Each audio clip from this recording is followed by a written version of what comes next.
Ini adalah lukisan penangkapan Pangeran Diponegoro, versi pelukis Belanda. Tapi tentu kita punya versi sendiri untuk memastikan apakah Diponegoro ditangkap, dia menyerah, atau dia dikhianati. Sejarah selalu punya banyak sudut pandang. Tapi yang pasti bahwa Pangeran Diponegoro memulai satu ide untuk melawan pemerintahan kolonial dari Rijksmuseum Amsterdam. Pahlawan Indonesia yang namanya banyak diabadikan di beberapa tempat di Indonesia. Sang Ratu Adil, Sayyidin Panatagama Khalifatullah Tanah Jawi, pemimpin Perang Jawa yang buat Belanda rugi triliunan rupiah. Jadi perang termahal buat Belanda waktu itu. Kehidupan awal Pangeran Diponegoro.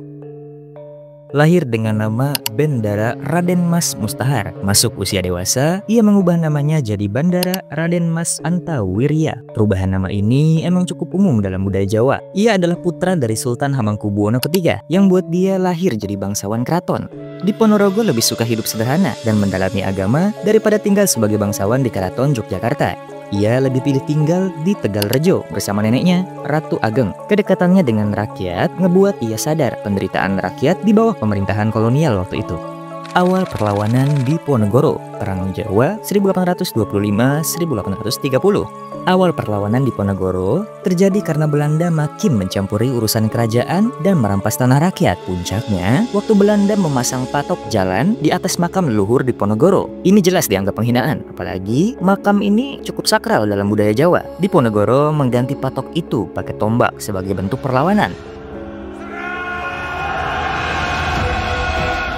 Kerugian terbesar sepanjang periode penjajahan Belanda di Nusantara. Tahun 1825, Diponegoro memimpin Perang Jawa, perang terbesar dan termahal dalam sejarah kolonial Belanda di Indonesia. Strategi gerilya pasukan Diponegoro berhasil merepotkan Belanda. Pasukan Diponegoro terdiri dari rakyat biasa, santri, dan beberapa bangsawan yang setia melawan tentara Belanda yang jauh lebih modern dengan persenjataan yang lebih canggih. Perang Jawa ini berlangsung selama 5 tahun, tapi kerugian yang diderita Belanda jauh lebih besar daripada pendapatan mereka di Indonesia yang dulu namanya ini masih Hindia Belanda. Sekitar 20 juta gulden yang dikerahkan Belanda buat Perang Jawa ini.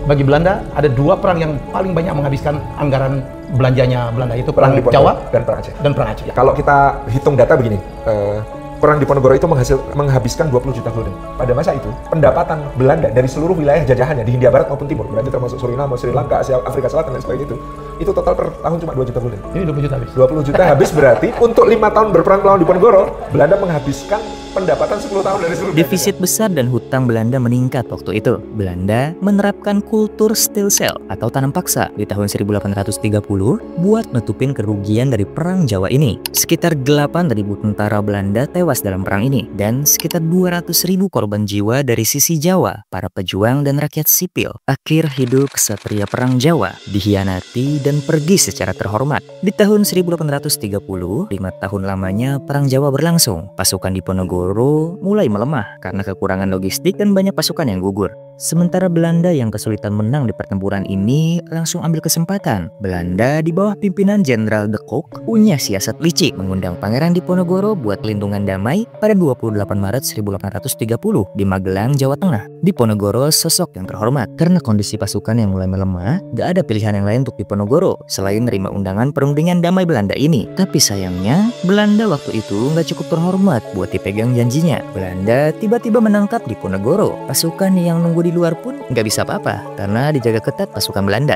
Diponegoro dikirim ke Batavia. Dari sana dia diasingkan ke Manado dan dipindahkan ke Fort Rotterdam, Makassar. Dan akhirnya Pangeran Diponegoro wafat pada 8 Januari 1855 di pengasingannya.